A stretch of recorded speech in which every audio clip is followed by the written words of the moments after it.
With the Lucky Land Slots, you can get lucky just about anywhere. This is your captain speaking. We've got clear runway and the weather's fine, but we're just going to circle up here a while and get lucky. No, nothing like that. It's just these cash prizes add up quick. So I suggest you sit back, keep your tray table upright, and start getting lucky. Play for free at LuckyLandSlots.com. Are you feeling lucky? No purchase necessary. Void where prohibited by law. 18 plus terms and conditions apply. See website for details. Hello and welcome. It is Eric Erickson here, the Eric Erickson Show. The phone number is 877-973-7425. If you would like to be a part of this here program, happy to have you. I got to wade into dangerous ground here. So I watched the Ricky Gervais special on Netflix. It's actually very funny.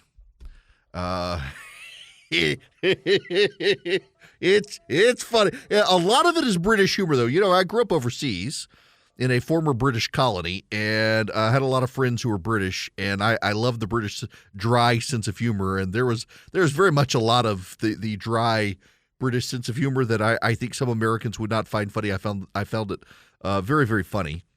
And it was humorous, but there were several moments where he'd say, look, I don't want to divide the room.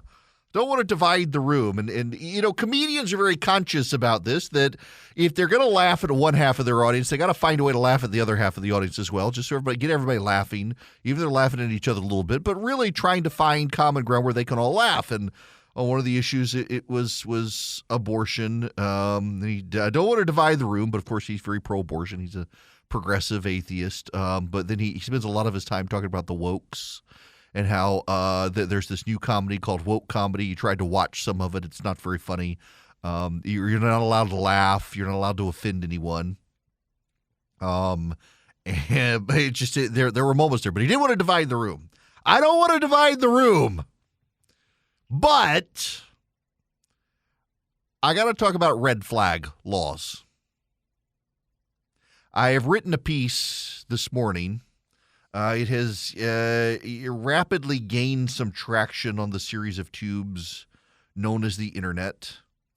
If you text the word show to 33777, the very last link that you get is to my daily newsletter, and you'll be able to see it. Red flags. It's gotten lots and lots of views now. And I have decided I am against the red flag proposal that's before the Senate. Now, what is a red flag law? A red flag law, 17 states have them. Not every state has them. And I guess there's a way to be done right, but I think it'd be very hard unless it's just your relatives who are involved. But there's a red flag, model red flags laws. The congressional legislation, the gun control legislation, would have federal funding for states to enact and enforce red flag laws. To my understanding of the legislation, there would not be a federal red flag law. There would be a model law for states to pass. Red flag laws are typically your parents, siblings, spouse, or children, and many times your coworkers can go to court without you being there and say he's a danger to himself or others around him, present their reasons why, have law enforcement go confiscate the person's guns, and flag them to be able to prevent them to buy a gun during the process. And then you have to come in and prove to the court that you're not the things the person says you are. I am opposed to that law. I am opposed to having that happen. 2 years ago, in the summer of 2020, in New York Central Park, A woman named Amy Cooper called 911. There was, in her words, an African-American man threatening her.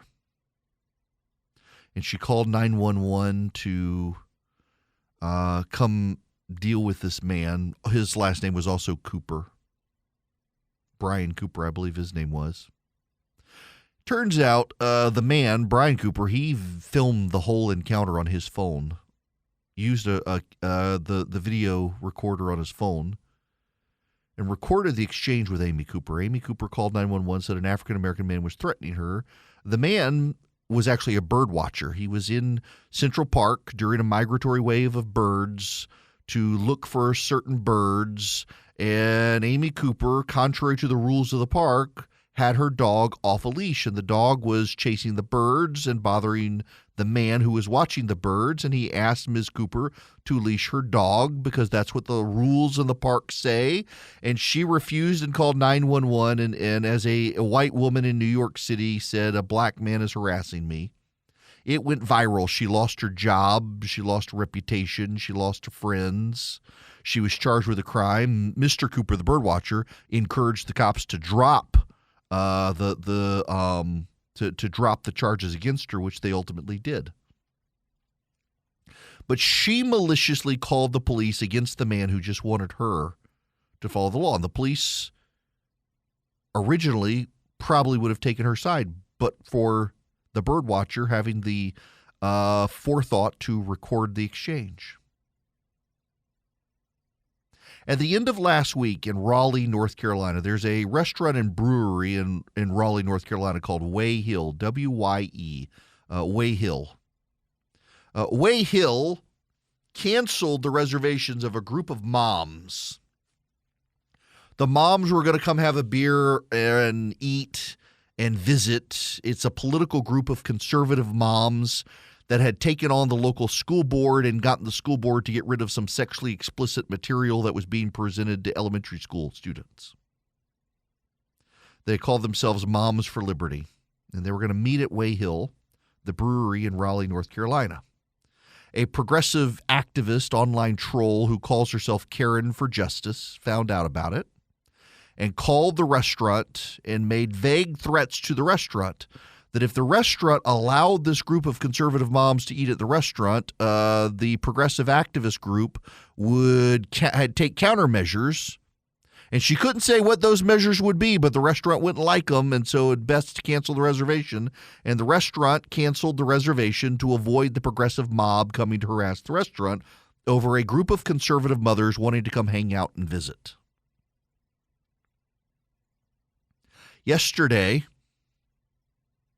Eric Swalwell, the California congressman who did the bang bang with the Fang Fang Chinese spy, went on Twitter and suggested Ben Shapiro is a lunatic who should not own guns, and if Congress would pass the red flag laws, people could stop Ben Shapiro from owning a gun. In a normal, sane world, I think maybe a red flag law might work, but we're not in a normal, sane world. We're in a world where everybody hates everybody, where for partisan motivations, people will use the law to punish those they disagree with. Red flag laws are designed to allow the police, based on a court order, to preemptively stop someone from buying a gun and confiscating their existing guns. And I think they're going to be abused. Not only do I think they're going to be abused, we also live in a world where a bunch of progressives have been made prosecutors, and they won't prosecute people who see eye to eye with them. We've seen this all over the country, even in conservative states like Georgia and Texas. Progressive prosecutors refuse to prosecute progressives for doing things against the law, but that the progressive prosecutor agrees with. So I can see a world where red flag laws are rapidly weaponized by the lowest common denominator against their political opponents on the left and the right. And then like-minded prosecutors refuse to prosecute for abuse of the red flag law. We're in a world where this is going to happen more and more, where the laws designed to protect us are weaponized against each of us by other people to punish us for our political views. And I think that's going to happen with red flag laws. I am really concerned about it. And I don't know that there's any way to structure the law to not only punish the people who abuse them, but punish prosecutors who refuse to prosecute the people who abuse them. I don't know what structure they could do. If they could propose one, I might reconsider it. But right now, I think it would be a very bad idea to enact red flag laws. Listen, in every circumstance so far that we've had with these shootings of late, there's either been a screw up where someone didn't get put into the records where they should have been, or everybody knew there was a problem, nobody said anything. And there are existing laws. Even take the shooter in Uvalde, Texas. There are already laws in place for reporting concerns about people who you think are going to turn violent. And nobody did anything. Adding one more law where it's less likely it's going to be used to prevent a crazy person from getting a gun than to be used as a weapon against political opponents, I think is a bad idea. I actually support the part of the law that says if you're 18 to 21 buying a gun, we should be able to use your juvenile criminal record and mental health record to see whether or not you should buy it if you're 18 to 21. I'm fine with that. My family, frankly, we've been dealing with an issue where I kind of like the idea of crazy teenager not being able to buy a gun because they've been institutionalized or had a criminal background as a teenager. I would kind of, for my own family's well-being, I'm okay with using that. But I don't like the idea of the red flag law because I mean, we in this country in the last number of years have seen a history of mob abuse, particularly on the left. You had Sarah Sanders chased out of the restaurant in Virginia where she went over the immigration stuff. You've had people show up at Brett Kavanaugh's house to protest him.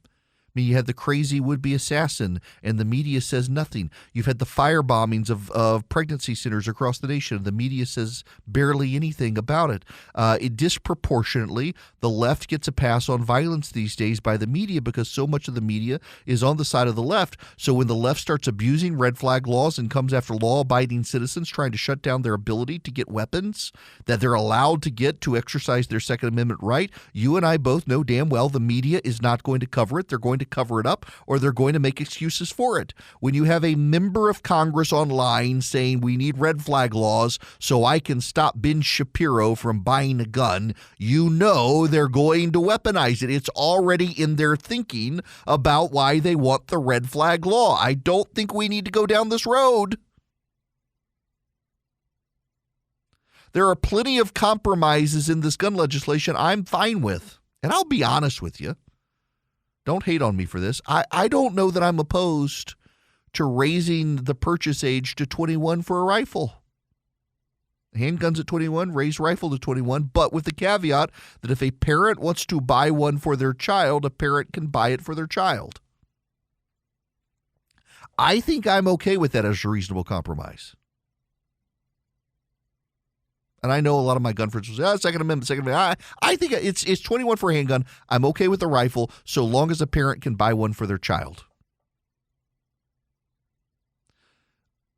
But I'm not okay with putting in a law where the odds are greater that it's going to be abused for politics than used to protect. And we have a lot of laws right now on the books that people could use to raise questions about someone's mental health and their ability to get guns, and those laws aren't being used. You put a red flag on the books in every state, you just watch progressive activists weaponize them against conservatives. It's going to happen. There are a lot of options out there. If you're a self-starter and you want to invest on your own, it can be really confusing. And I'm delighted to tell you about SoFi because that's who I use, and now I've got them as an advertiser. If you're a SoFi user, my gosh, you get all sorts of options, great research. You get the ability to invest in stocks, EFTs, crypto, plan out your retirement. More importantly, you got people you can call on. I mean, for example, I can use SoFi to buy stocks and EFTs and do the deep dive research if I need to and get complimentary financial planners ready to help answer questions. You can too, whether you're stuck on where to start or need help deciding what to do next. You can even save for retirement with traditional Roth and SEP IRAs. They have so many options. If you're into crypto, you can also explore crypto. They've got 30 available coins: Bitcoin, Ethereum, Cardano, Solana, Dogecoin, and so much more. But more importantly, they've got the number one ranked automated investment tool, their robo-advisor. It takes the stress out of building and managing a diversified portfolio without having to pay a bunch of experts to do it. I really like SoFi. Y'all, I've tried, you name it, and I probably tried it, and I settled on SoFi and think you will like it as well. Cut through the jargon, make investing easier with SoFi. Visit SoFi.com/Eric to learn how you can win up to $1,000 in stock when you open an account. That's SoFi.com/Eric. Brokerage and active investing products offered through SoFi Securities LLC, member FINRA SIPC. Welcome. It is Eric Erickson. Tomorrow, I've already got it scheduled. A couple of weeks ago, Front Porch Sunday night, I made quesadillas. They were really good. I've been craving my quesadillas again. It had a little bit of black beans and corn and chicken and steak, and they were really good. And I'm sending the recipe out tomorrow. If you text the word recipe singular to 33777, you can get that recipe delivered to your inbox. As always, if you just text recipe to 33777, the link back, you can go and you can see all the recipes, including the onion ring recipe last week, for which I lost a thumb. Just to get the recipe right for you guys. I have had people tag me all over Instagram for thanking me for giving them the best onion ring recipe they've encountered. Yes, it's great. Now, we got to move on. Eric Schmidt, who is running for the Senate in Missouri, was on Fox News talking about red flag laws. I want to play you his audio. These Senate Republicans need to back away from this dangerous dance with these gun-grabbing Democrats. That's the first thing that needs to happen, because this is a very dangerous road to go down, and you'd be eviscerating two fundamental rights, a Second Amendment right and the right to due process along the way. But The red flag laws are nothing more than a green light for gun confiscation. Yes, they are. Red flag laws are a green light for gun confiscation. I think that's true. I really do. And I think it's going to be so abused, and it deeply, deeply, deeply bothers me. So I want to leave that there with you, and I want you guys to call if you have questions, 877-973-7425. But I also want to move on to other things, including some polling that's out there. And this is going to get the Biden administration in more trouble than they're already in. This is from the Washington Post. Most Americans oppose trans athletes in female sports. In other words, most Americans oppose having boys in girls' sports. 55% of Americans oppose allowing boys and girls to compete together in women's sports. 58% in high school, 58% in college. Only 3 in 10, only 30% think that boys should be able to play in girls' sports. Now, the Washington Examiner's Jeremiah Poff has this story. The Biden administration is announcing new rules, taking a pro-transgender interpretation of Title IX. If public schools in the United States do not allow boys to compete against girls in high school sports, those public schools will not be given school lunch money by the federal government. That's where the Biden administration is heading with this. I don't think that's wise. The DeSantis administration and then the Kemp administration in Georgia are pushing back on this. Parents don't want this, but this is where the Biden administration is heading. Not a good look. Hello there. Welcome. It is Eric Erickson here. The phone number is 877-973-7425. I think it might be time to take some phone calls. Let's start with John. Welcome, John. How are you? I'm fine. How are you today? Great. Yeah, the reason I was calling is I keep hearing about the transgender issue, and I don't understand. To me, there's a very simple and almost perfect solution, is to just have the NCAA create a third division that's for transgender athletes. And that division could have two divisions within it, one for trans male and one for trans female, and everybody would be able to compete. You wouldn't need to create any... Yeah. You wouldn't need to create any different facilities because they could, just by timing of the events, they could all use the same locker rooms and everything else. Right, and we're talking maybe 3 dozen students nationwide as well. So I mean, you could have an. But we may. I just, this is the thing that really sticks in my craw about this whole situation is that we're really talking about a few dozen individuals who want to disrupt all of sports for everyone and make everyone uncomfortable, and the Biden administration bending over backwards to help these people. I mean, we are not talking about a lot of transgender athletes in this country. There just are not a lot. And for those who say, well, then why don't we accommodate them? Because overwhelmingly, it is boys who failed in boys' sports who want to go into girls' sports. Overwhelmingly. There are very few girls who've decided they're boys and want to compete with the boys. There are a few, probably count them all on both hands, even with part of a thumb gone.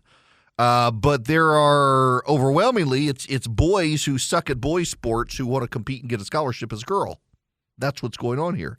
And the Biden administration is moving heaven and earth for them. If you're just tuning in, the Biden administration is announcing Title IX funding changes where schools in the country will not get school lunch program money unless they allow boys to compete in girls' sports. I suspect you're going to have a federal judge put a pause on that. Let's go back to the phones. Michael, you're going to be up next. Welcome to the program. Hey, how you doing? Good. I just want to comment about the juvenile records. I think if a kid is being, convicted or whatever with gun charges, murder, whatever, I don't care how old they get, that record should always be available for background checks, period. Because I know juvenile records are sealed a lot of times. Yeah. But I think that I don't care how old they are, they should be able to find that information whenever they do a background check. Yeah, I don't honestly, I don't have a problem with that. And as time moves on and dynamics change and people have become an adult and they're not having problems with law enforcement, maybe over time there's an age where it's less and less important. But I definitely think when you're in your late teens, early 20s, what you did 3, 4, 5 years ago when you were 16, 17 years old still deeply matters, and we should be able to consider that. We should. By the way, there's some breaking news happening right now.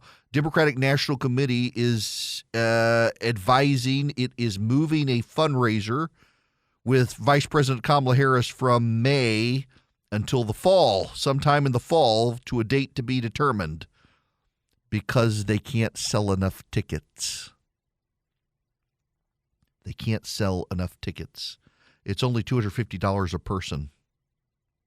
And they can't sell enough tickets. It was going to be May 25th. And they can't sell enough tickets. That's not good. Wait. I'm sorry. My bad. This is from last year.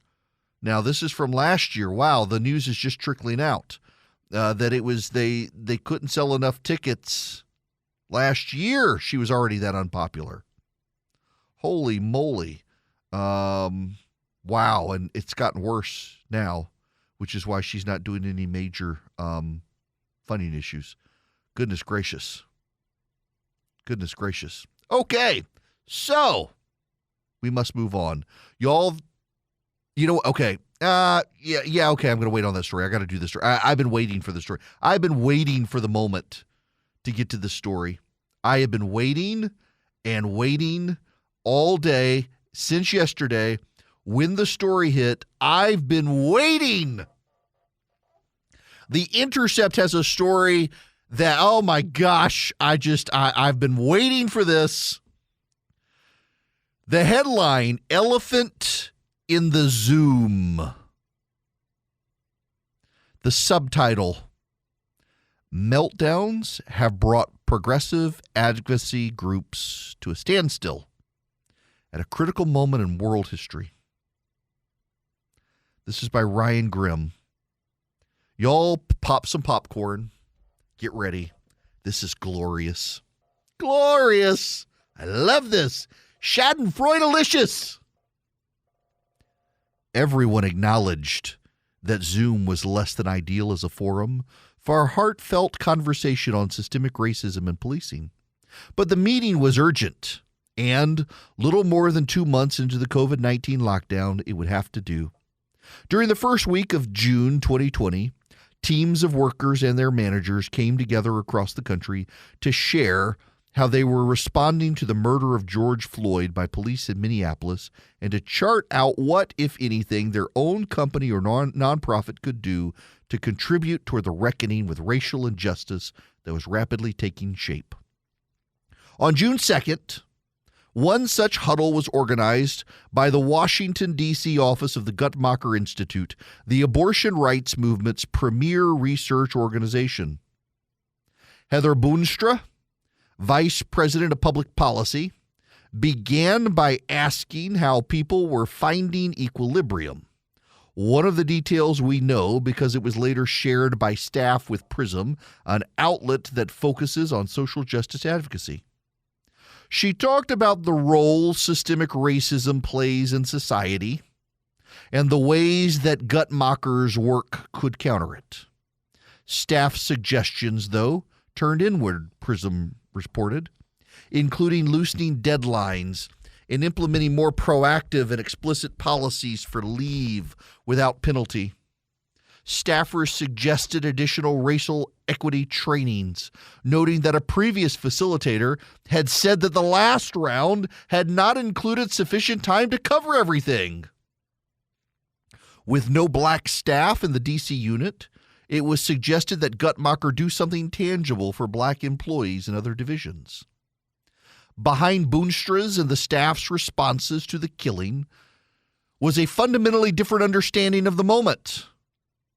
For Boonstra and others of her generation, the focus should have been on the work of the nonprofit. What could Guttmacher, with an annual budget of $30 million, do now to make the world a better place? For her staff, the question had to be answered at home first. What could they do to make Guttmacher a better place? Too often, they believed, managers exploited the moral commitment staff felt toward their mission, allowing workplace abuses to go unchecked. The belief was widespread. In the eyes of group leaders dealing with similar moments, staff were ignored the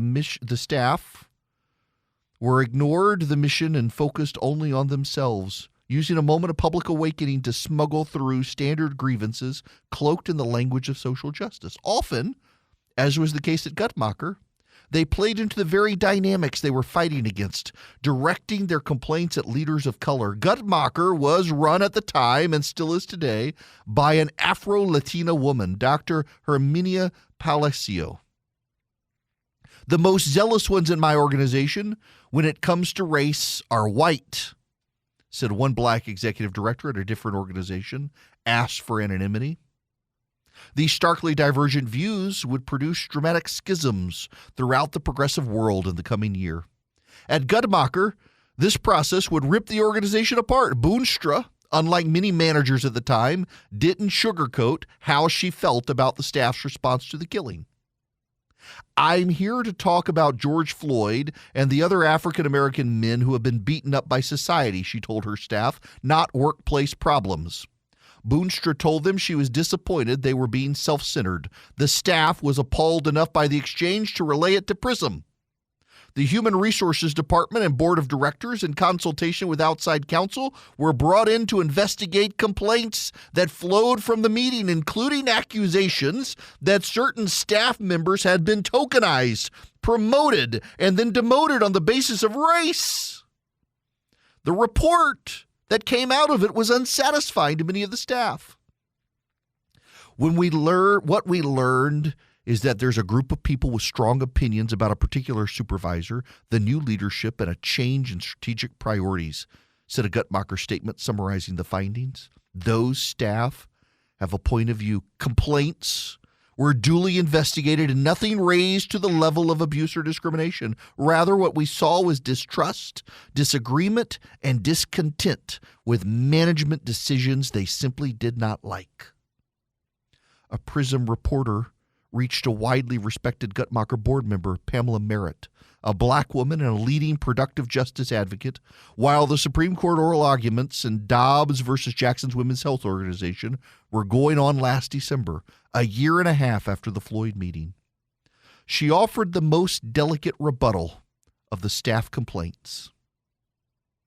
I have been in this movement space long enough to respect how people choose to describe their personal experience and validate that experience, even if I don't necessarily agree that that's what they experienced, Merritt said. It seems like there's a conflation between not reaching the conclusion that people want and not doing due diligence on the allegations, which simply is not true. Boonstra did not respond to a request to talk.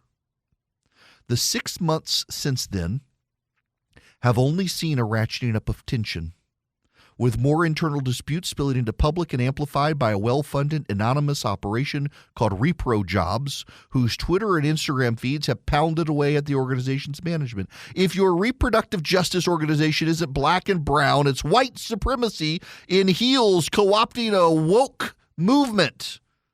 That's WOC, Women of Color, blared an Instagram story. That the organization has spent the course of the Biden administration paralyzed makes it typical of not just the abortion rights community, Planned Parenthood, NARAL, and other reproductive rights groups. It's true of progressive advocacy space across the board.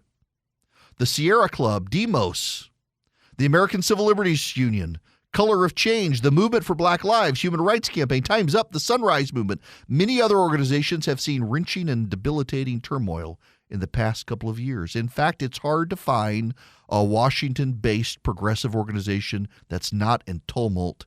It's even reached the National Audubon Society. Y'all, this is just a brilliant story. I have read more than I should have because you got to set the stage to be able to see it. Progressive groups have turned inward and they're destroying each other from the inside out. It is like the commies. And here's the irony here, is that the leaders of the progressive organizations realize that if they are to take on the staff and do what must be done to clean up the organizations, they would be using, quote unquote, the frame of the right. Listen to this paragraph here. The silence stems partly, one senior leader in an organization said, from a fear of feeding right-wing trolls who are working to undermine the left. Adopting their language and framing feels like surrendering to malign forces. The right has labeled it cancel culture or call-out culture, he said. So when we talk about our own movement, it's hard because we're using the frame of the right. It's very hard because there's all these associations and analysis that we disagree with when we're using their frame. So it's like, how do we talk about it? So they can't clean up their organizations because they're afraid they'll sound right-wing. So they've got all these malcontented 20 and 30-somethings destroying the organization from the inside. They're going after each other because they're refusing to check the box. There's one anecdote in here. I got to share this before we go to break. This is too beautiful not to share. There was one progressive organization in New York City where some employees, it's a gay rights group, And some of the employees decided that a bar they regularly went to, that the staff had to stop going there for meetings because the bar was a gay bar, but it was perceived to be anti-trans. Some of the employees liked going to the bar. They didn't perceive it as anti-trans. And so they went without telling anyone. And the others found out. And all hell broke loose in the organization because some of the people went to a gay bar. Some of these gay rights activists went to a gay bar that other gay rights activists considered was anti-trans, and it just blew the whole business up. Here's the last quote I'll share with you. This is from one of the managers. I'm now at a point where the first thing I wonder about a job applicant is, how likely is this person to blow up my organization from the inside?